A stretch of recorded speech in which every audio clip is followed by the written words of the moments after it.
Hi, everyone, and welcome back to another episode of Paris Talks Marketing. Today, my guest is Jitendra Bulani. Jitendra is a cybersecurity marketer with 20 plus years of experience. He started his career with CyberRome, a UTM player from India, which got acquired by Sophos in 2014. Currently, Jitendra is head of marketing at Infopercept, a global cybersecurity platform company from India. So, Jitendra, hi, and welcome to the Thanks show. for having me on the show. My pleasure. Let's start just with a quick overview about your work with InfoPercept and your career at cybersecurity. How did you get into cybersecurity at the beginning? That was accidental because when I started my career, I always wanted to be in advertising and communications. And I spent 6 months in the starting in an ad agency. And I got a call from CyberRome. It was an emerging cybersecurity company from India, but they wanted someone to be a part of global marketing team. So the Hmm. way they were very passionate about cybersecurity and the global marketing expansion, that drew me towards them. And from there, I learned on the job the things how to market a cybersecurity product, and this is how my career started. So now, when I look back, it looks like that was a great decision, but everything was an accidental decision. Yeah, I think a lot of our careers start that way. I can certainly say for me, starting an agency, there was never any grand master plan to do that. It was basically that I really enjoyed doing marketing. I got passionate about digital marketing in the early days. There was the first client and the second client, then I had to hire someone, and then one day I woke up and, there I have an agency, and now it's been 16 years and running. I think some of the best things in life happen by accident, and then you just go with it. And I think you made the right choice back then because cybersecurity as an industry is really booming, and there doesn't seem to be any real slowdown of that trend. I guess that's in a part unfortunate because of the rising dangers that are out there in the world. But it's certainly an industry that is now just critical to the security of pretty much every business out there. From every business, that's what I love about this particular industry. When I started, only critical companies were very serious about cybersecurity, but now it is like every company, proactively or reactively, they are looking forward to cybersecurity. And also, what I have seen is earlier only firewall and antivirus, they were enough. But now 30, 40 solutions are also not enough. So graph is growing higher. Plus, earlier it was like there were verticals. Somebody was banking, then somebody was another vertical, somebody was manufacturing. Then they all became kind of IT companies doing some vertical. And now everybody is moving towards, and they should move towards being a cybersecurity company, using technology and in a vertical. Yeah, that's actually one of the questions that I wanted to ask you. We can jump straight to that, which is that your platform is now has decided to go for breadth over depth, as you say, because now that seems to be the better way to go because a company doesn't necessarily want to hire multiple different cybersecurity partners to handle different specific verticals or different aspects of their tech stack or their security. And so the breadth versus depth conversation, you have, I think you mentioned to me in our first chat that there's about 16 different unique solutions inside of your platform. And not any single one of them is a major standout, but across the board, the whole solution is really comprehensive. So, my question to you is how do you convince a CISO, a chief information security officer, that a platform that is very good everywhere beats a bunch of unique best of breed solutions that have to get bolted together? And what KPI tells you that that decision to go for breadth over depth is paying off? I would like to start with how this platform came into picture, how we built that. So every company, every platform that solves something comes out of some problem statements. And our problem statement was from the day one that average company would need 30, 40 solutions to manage their cybersecurity. And to do that, they have to log in different console, they have to go to different partners, and also correlation between them was not there. In a company, when I see cybersecurity, everything should be correlated. So from the day one, we were clear that we are solving a problem of cybersecurity management apart from cyber attacks and compliance. Now, when I say how do we convince CISO is being true to this statement that we are solving a problem of depth first. Secondly, when you see the feature list on data sheets, every feature looks very compulsory, but in real world scenario, features are not that important as compared to use cases. So what we do is we actually convert their actual challenges, and from those challenges, what use cases they are looking forward to, and we solve it through correlation and problems. So I'll give you one example. For example, everybody knows that if there are many exposures and vulnerabilities in an environment, they are not able to patch it there and then. It will take some time. Now, this is the statement. Now, if I approach them with one solution, I have to keep on improving my patch management, that it should be AI enabled, it should be fast, it should do wonders. This is one thing which I have to catch it through features. Second is also have deception in my tool. So I have two features. One is patch management, another is deception. So what we do is, for example, if certain vulnerabilities are taking time to patch, till the time you are at risk. So till the time, what you can do is you can create decoys of those vulnerability applications, so that if you are attacked today while you are patching those vulnerabilities, through decoys you are protected. So this is how we utilize entire platform for certain use cases. And when we do POC, we are very clear that we have to solve a depth problem and use case problem. So without going into in-depth feature race, which we will eventually do because we have to improve all our platform individual tools. But till then, we are solving the use case problems. I think that's a great example for marketing in general, which is marketing for use cases over marketing for features. And I think so many, not only for cybersecurity, but more broadly, SaaS in general seems to be a lot of times so proud of the product that they've built. And they can't wait to shout about all these great features, just assuming that everyone is going to love these features, but forgetting that the reason people are hiring you or the reason people are subscribing for your SaaS product is mostly because they have a pain point and it's usually pretty specific. And your solution, they are convinced that your solution can solve that pain point, and they may only use a fraction of the features that are contained in your product, but it still solves the pain point.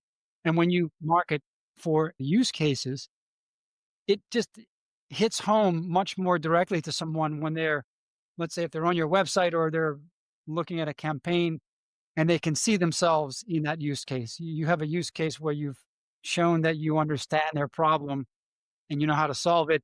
And to me, that's much more effective. And also, somewhere CISOs know that no feature is a magic kind of thing. It will solve everything. So they know that ultimately, by this side or that side, if their problem statement is addressed, they are fine. Yeah, one of the things now that we discussed in the prep meeting was what you called the fingerprint, a fingerprint marketing narrative, that each company should have a very unique and distinct marketing narrative that's as unique as a fingerprint.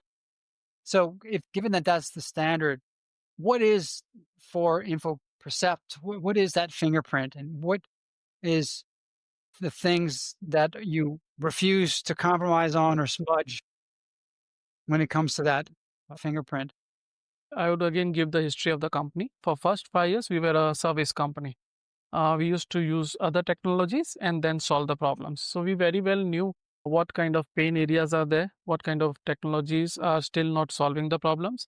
And then when we build our platform called InWinSense, from the day one, we were clear that our business model will be like platform led managed services. So we'll utilize our platform to give managed services and solve the problem. So combination of platform and humans. Now, every platform company, they all started with the platform. Then they realized that things are so complex that they will need experts to manage that, right?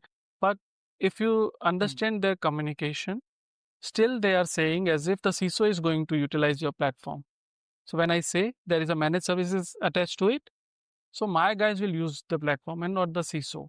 So how communication works there is they will call it that my platform has less false positive. It doesn't have much of alert fatigue, but CISO is not facing the alert fatigue. So from the day one, we were clear that this positioning platform-led managed services will be true to what we deliver. So the easy thing was to get inspired by others and use the same kind of language. But as I said, fingerprint marketing, we have to be very true to what we deliver and how we function. So we came up with the positioning as we are offensive, defensive, both together in single platform. We came up with the positioning that we will deliver cybersecurity with an attacker's mind and defender's brain. Mind doesn't have a structure, so attackers also don't have that kind of structure. They will be going by any means to attack you, and if you learn through that mind curve, you can develop a structured thing like defender's brain. Here we are clearly saying that human element is also there with our platform. So whatever we do or we communicate, we try to be very close to this so that it doesn't deviate, because being a bootstrap company, we get very few chances to be in front of a CISO where he's listening to us. There, we should be very clear what we deliver. So this is how, right from the positioning of the company, we were very sure how we have to be very unique to what we do. Though there are very restrictions are very high when CISOs and everybody is habituated to listen that okay, this will solve this problem or that problem, but that guy is not going to use. I'll give one analogy. Earlier, cybersecurity was like a car. It was not that complex, so you could drive your own, or you appoint a driver. But now it has become so complex that it is like an aircraft. You cannot dare to say that I can fly this aircraft on my own. You sit back and you trust the pilot. So now the communication is talking to me. I mean, regular communication talking to me, talking about the features of cockpit, but I'm not going to use cockpit. So you have to be true to the person to whom you are talking. So this is how we try to remain very strategic and true to what we deliver. That's a great analogy about the pilot. And I would say that the AI is now the co-pilot there, and we're going to get into that in a second. But you mentioned something that I want to go deeper into, which is that you all are bootstrapped. And I think in today's environment, many of these companies, many of your competitors are well funded, and that gives them an advantage. So being a bootstrapped company means you have to ruthlessly prioritize things. You can't afford to waste any money. So I want to hear more about the ruthless prioritization that goes on at Infopercept.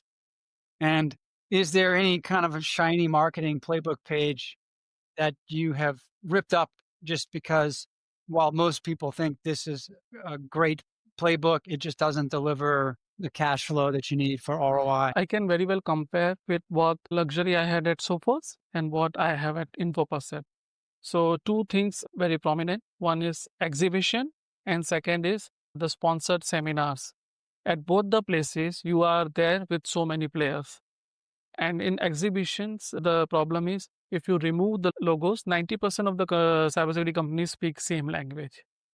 So what we have done is we have decided that however attractive that may sound, we will not participate in exhibitions and we will not participate in seminars where there are many vendors with us. Rather, what we do is we do one-to-one things. We do smaller roundtables where there are only 15 people and they are listening to what Infopercept does. This is how we are managing things. That's great. And that's a great specific example. And I do agree. I had recently interviewed Barry Maines, the CEO of Forescout, and he had just been to this huge conference, the RSA conference. Probably you know about it. It was in San Francisco at the end of April. And he said the same thing, that basically you walk into this massive exhibition hall, and if you just unfocus your eyes a little bit, everybody looks the same, really. And it's so hard to differentiate, and it becomes so clear when you're in that environment that there is so little differentiation in the industry. And I think it's a smart move, given that you're bootstrapped, it's a smart move for you to intentionally avoid situations where you can appear to be a commodity and you can be too easily just compared to everyone else and lumped into the same bucket. And they are too expensive as well. Yeah. Let's pivot over to the co-pilot that I mentioned, which is AI. And there is such a complex relationship between cybersecurity and AI. And it's like a three-way tug of war. There's cybersecurity with AI and the cybersecurity for AI. And also, AI can enhance and improve cybersecurity products. AI, of course, as we know as marketers, AI can make us extremely more efficient and more productive. But also, those same tools in the hands of bad actors can be used to cause to just wreak havoc. And all three of these things are running in parallel.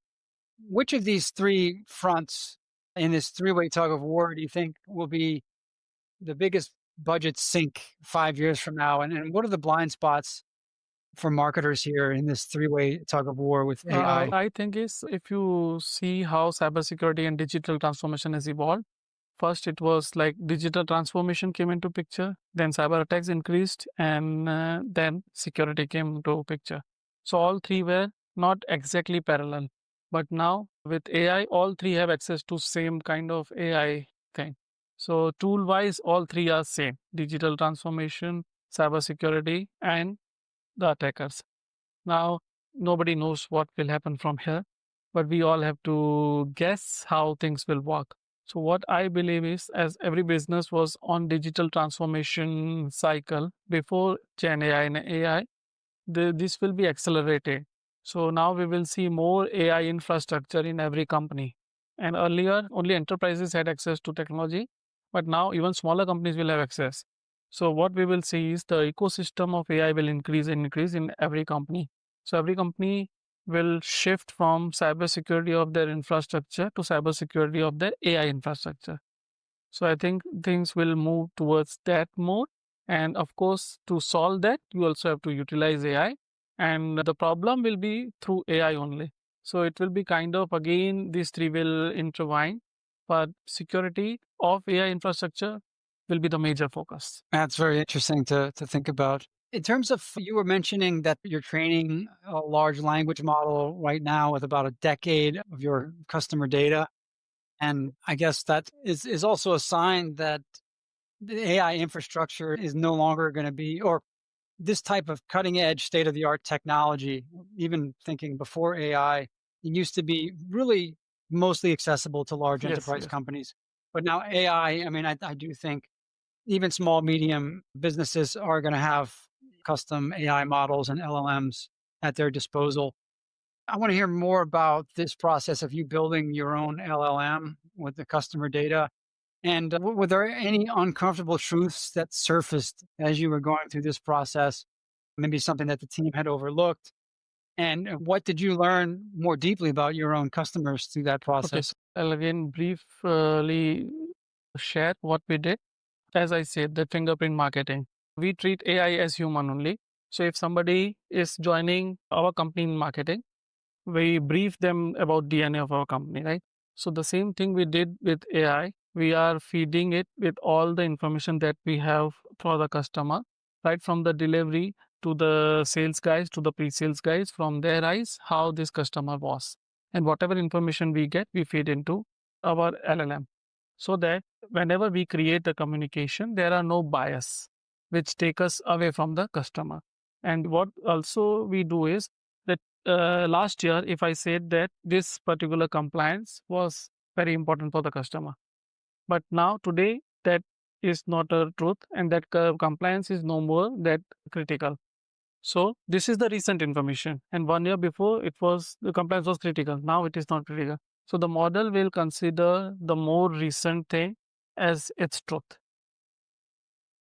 And one thing that was surprising for all of us was that in security we assume that all CISOs take decision for security. I mean, they want to be secured and that's why they are taking decision. But what our data says is with the limited data of our customers, that majority of them went for our entire platform because there was some compliance that was asking them to do so. And the compliance can be from the customer or from the regulators. So this was away from our belief that every decision is very rational and they rationally want to be protected. The reality was this particular compliance said that I should be having offensive, and that's why I am buying offensive from your side. However, we say that compliance is not security, but in decision making, there is some compliance always involved. And there is also another reason for that. For example, attacks are going to happen today or tomorrow, right? Then at that point of time, compliance becomes your savior. That I did everything that was asked me to do from regulators as well as customers. And at that point of time, the decision maker, the CISO, can justify his role. Otherwise, his role will be at risk. So, compliance is a hidden thing that drives every decision of a customer, and that came out strongly from our LLM model. That's very interesting. Yeah. I guess that there's the role of a CISO is quite high risk. If something really bad happens, their job is clearly on the line. And compliance is what gives them, I guess, kind of an insurance policy to say that we did all we could, and the compliance, this compliance certification proves that that I did my job well, regardless of whatever incident happened. It's an interesting way to think about it because it's a hazardous role. I don't even know what is the average tenure of a CISO. Do you know that by chance, or is it short? I don't know. Or how many CISOs jobs have ended immediately after a major incident? No, I have no clue. Probably there are many. Yeah. And not even job is an extreme thing, but the stress that you go through when such things Mhm. happen, and there is no measure to that. Yeah. Yeah.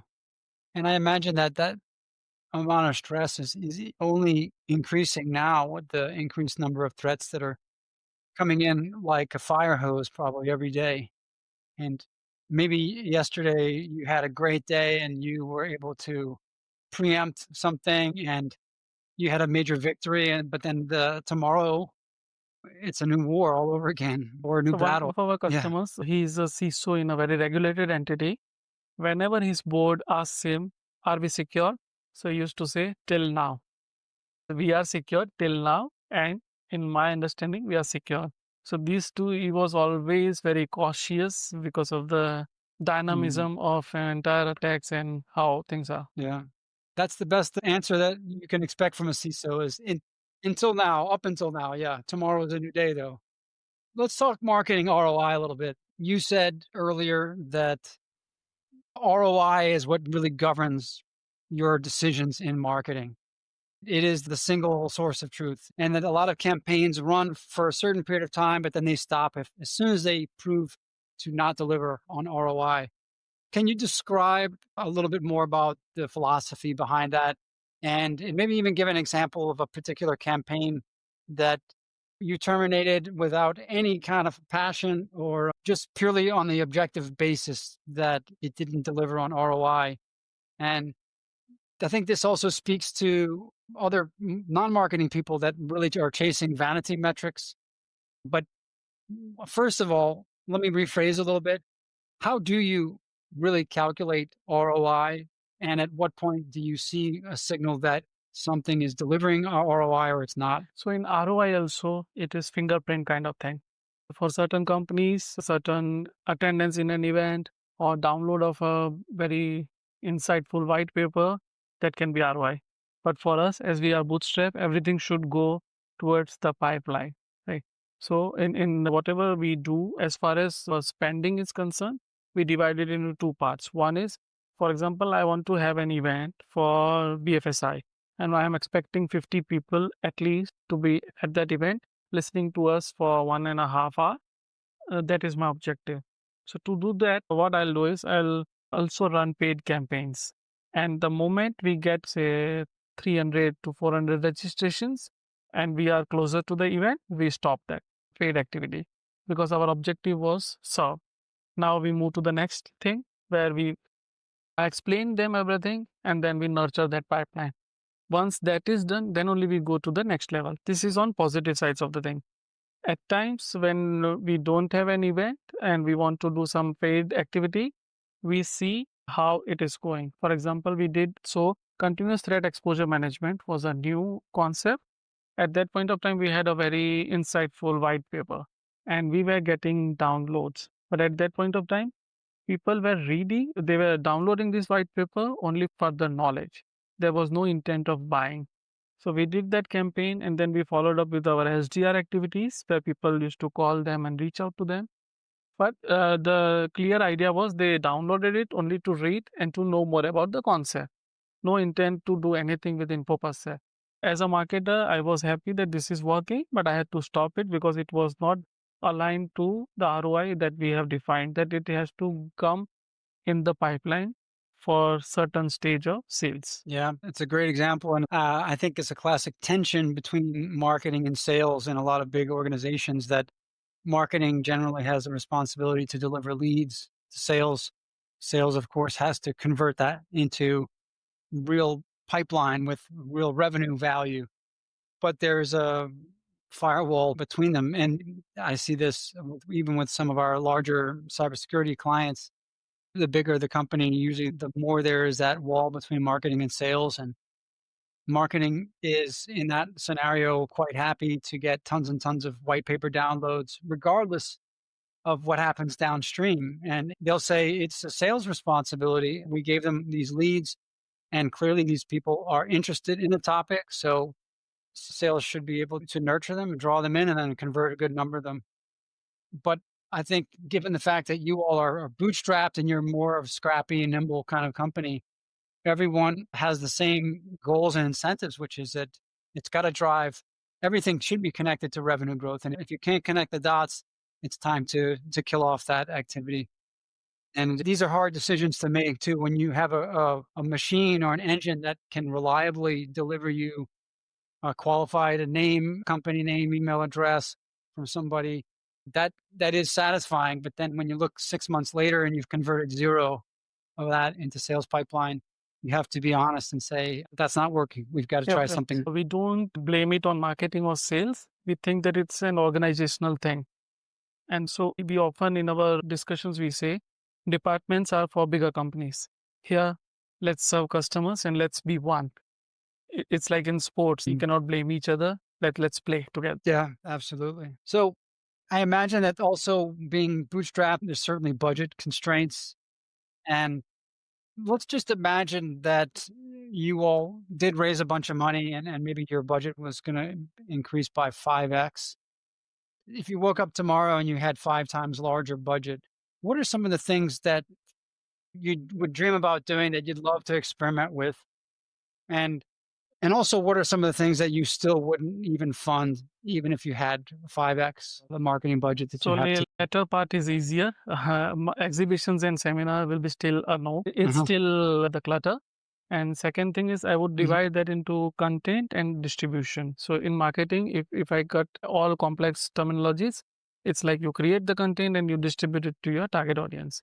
So for content, I would use that to create case studies which look like very flashy videos, including our customers in their own language. That kind of content we will increase in how we touch in their day-to-day life, even if it is not our product, other products also. One doing that, and then I will increase the distribution of that with every CISOs. So the entire number of CISOs in the world, it is a finite number. So I would like to reach out to all of them through the content which talks about them in their language. So if you see, there is a difference between the language that CISOs use and we use. CISOs very well know that there are certain aspects that cannot be cured. For example, if you are attacked by a ransomware attack and some files or few files are encrypted, you cannot do anything about it. So they know. So what I have seen is we should use the language of a doctor. If there is some autoimmune disease or some disease that is not curable, doctors will be very upfront and tell you that here I can help you up till this only. Here, I am also helpless. Same language CISOs want to hear because they know the things. But what we do is we use language like a pharma company that you have my pill and you will be all right. They know it is not a truth.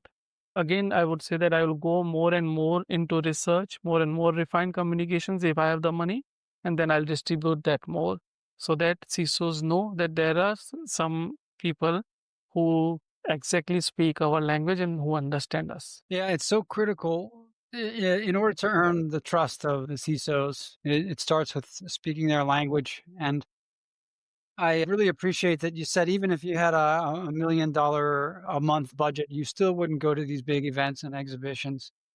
It's already an event saturated world. I think that what happened after COVID also is that live events just came back with such a force. People were so eager to get back to the face to face. And I think if you look at events compared to other channels, usually the ROI, it isn't there really. I just think it's a great way that you have a lot of tangible things after an event. You have pictures and you have a bunch of business cards, or you can scan people's badges and say, yeah, we have 500 scanned badges, or we had this number of conversations. But these are vanity metrics. So the CISOs, they're overwhelmed. There's this vendor theater where whether it's an event or it's the virtual world that they're getting maybe 100 emails a day from vendors. And they're invited to thought leadership events practically every day. Everybody is an expert. So what is your playbook for cutting through all this noise? The vendor theater when there's, let's say there's 100 other people in the room all saying that they're security veterans. How do you really cut through that noise when you do have that limited opportunity when you have a CISO's attention? So we have to be very creative. We have to accept that we have become a commodity. So we have to shift gears from that we are a deep tech category to we are a FMCG category. So in one of our events, what we did was because I knew that these CISOs will go to another event in 3 days. So what we did was we gave them physical letters with a painkiller and saying that you are facing security problems and it must be giving you headache. The solutions that you have, it is like this painkiller. It will solve the problem, but root cause will be still there. We are here to solve it forever, and that's why should attend this event and listen to us. So they all remembered that these were the guys who gave us painkillers, saying that whatever we are doing is a temporary solution. So we have to still come up with something, assuming how FMCG companies would do it, and we have to assume that this is a clutter. After 4 days, the same guy will go to another event with another flashy presentation, and he's going to forget us. So let's be creative and do something so that that person remembers us. That's a great example. You put a little packet of the, I don't know, aspirin or something into the physical envelope.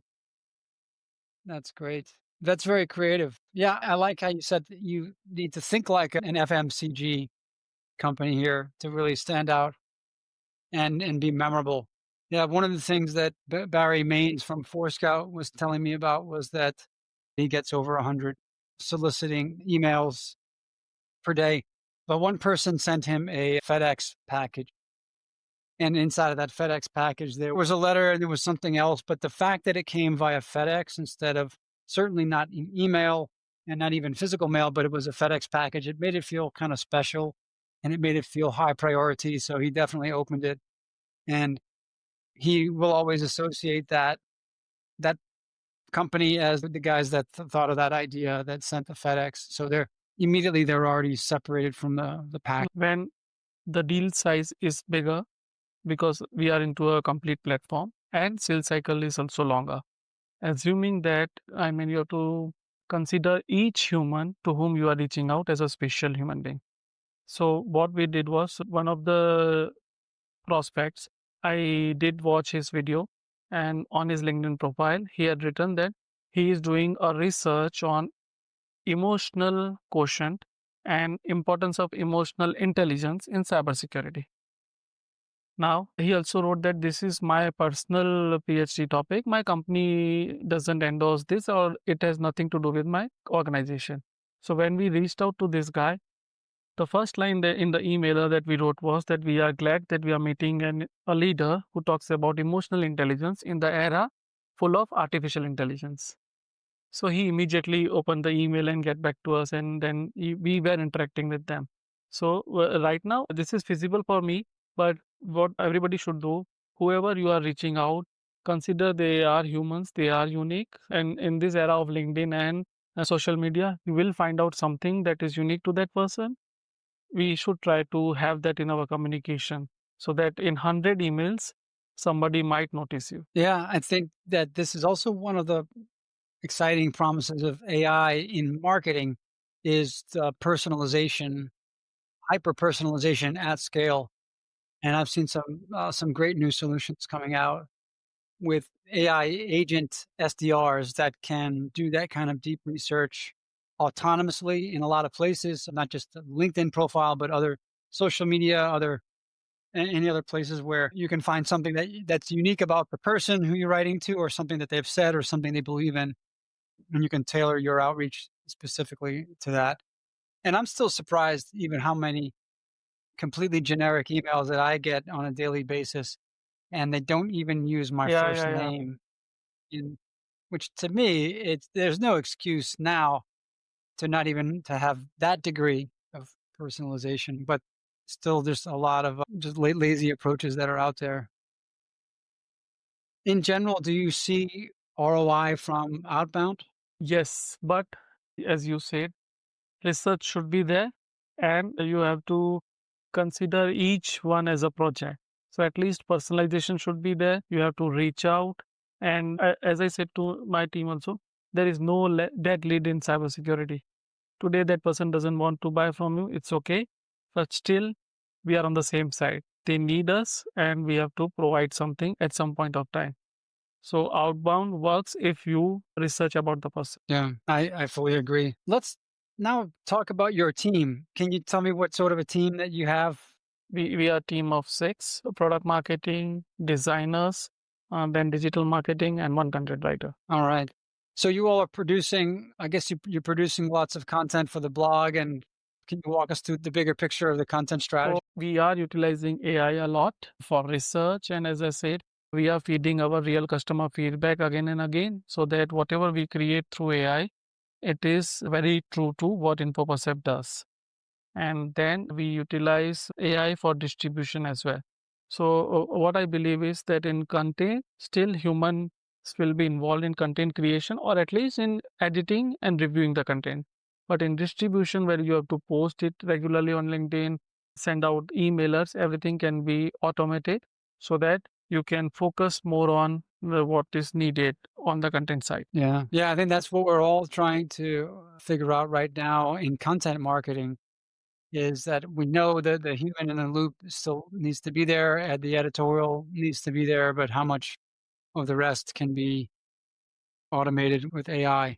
Particularly now that the deep research capabilities of AI is pretty mind blowing, and we're testing a workflow now where we have, of course, we have a content calendar that looks out into the future of topics that we want to write about. That is driven by keyword research and SEO opportunity. AI now can do a pretty good job of that content strategy. And then when we have a particular topic, we start with a content brief that gives you the overview of how to structure the article and all of the different relevant connected subtopics that need to be included in the piece. And we used to go from the content brief straight to the article draft. And I think that's still the most natural process. But what we did now is we put a deep research report between the content brief and the article draft. And the deep research report, because most of the foundation models now have great deep research tools. And the deep research, we can really giving it the brief as a kind of a training document. It just puts the meat onto the bones, so to speak, and it fills in that brief. And then you have some really very, very well researched document. Now, that itself can't serve as the article. You still need to actually then create an article that is readable and helpful and speaks to your persona and their pain points, and it speaks in the brand voice. And so, still, that last step is to create an article. But I think that what has been most eye opening for me is to put a deep research report into that process between the brief and the article, and it really enhances the final output. And also, one of the paradoxes which I feel is that we create products for CISOs considering they don't have time. So we automate things, we do things that are easier for them. And parallel to that, we create 10, 15 pages of white paper for the same CISO that he has all the time to read that. So with AI, we also have to shorten things so that at least he remembers those things. And that's one of the best things that AI is for me, it's useful for is to shorten long form content into short form content. Yeah, because we're now bombarded. It's probably one of the reasons why everyone loves Google Notebook LM is because I can take, I don't know, ten YouTube videos that have been sitting there in my watch list, I just never have had time, or long podcasts or long articles or even ebooks. And I can distill that into a 30-minute audio podcast, and then I can listen to that on my drive home. And I may not get all the details and the nuance that I would have gotten from the original sources, but I'm still going to get an initial broad overview. And I'm going to go from, this level of knowledge to maybe to here, which is still an improvement. And it's an efficient way to learn.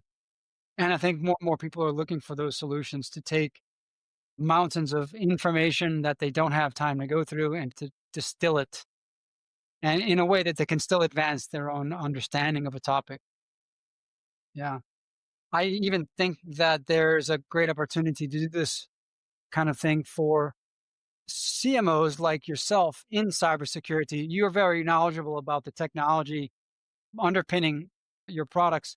Other CMOs in cybersecurity are not as expert in this, and I think they also need resources to help them, even kind of cheat sheets to help them understand more deeply what their products can really do, how to differentiate, how to position among very large field of competitors, how to go to market, things like that. So that's one of the things that we're trying to do with our content marketing is to equip and empower the CMOs to be more successful in marketing and positioning their products, given the fact that when you blur your eyes at that exhibition, it just looks like everybody here is all doing the same thing. Take away the logos, like you said, and how do you tell who's who, Yep. And what you showed to me in our prep thing, I think that that's a great thing to be in. And I would like to explore that because it will solve many of the problems. At times, as we are a leaner team, when we are working on one thing, other things had to go on a backseat. But what you are building through I think with that, nothing will be missed. Yeah, great. Yeah, I'm looking forward to talking more about that. And for our listeners, this is a new concept where we are essentially we're trying to convert a real-time feed of CVE threats, these common vulnerabilities and exposures, to use an AI agent or an agentic workflow to very quickly to translate that into marketing assets and marketing campaigns that can go live literally the same day that a new threat drops, so that all those people that are scrambling and researching can be brought into your funnel immediately. Well, yeah, I'm looking forward to next conversation with you about that. And Jitendra, this has been a great conversation. Is there anything that I didn't ask you that you wish that I would have asked you, or is there anything else that we didn't talk about? I think we covered everything, and it feels so great to be in front of camera and talk about things because in marketing we are always at the back, and marketing and cybersecurity both are my favorite topics, and there is kind of parallel in between them. Both are continuous, both are in totality, and both are journeys. Yeah, well said. And it is unique to have those two passions because those from the outside appear to be very, very separate worlds. But the intersection is very interesting. Great. So Jitendra, where can people find you online? Where's the best place to On connect? LinkedIn. Okay. So for those listeners who want to connect with Jitendra, it's Jitendra, Jitendra. And the last name is Bulani, Bulani. And thank you, Jitendra, for the great Thank you. conversation, and I'm looking forward to Sure, keeping in sure. touch. Have a nice day.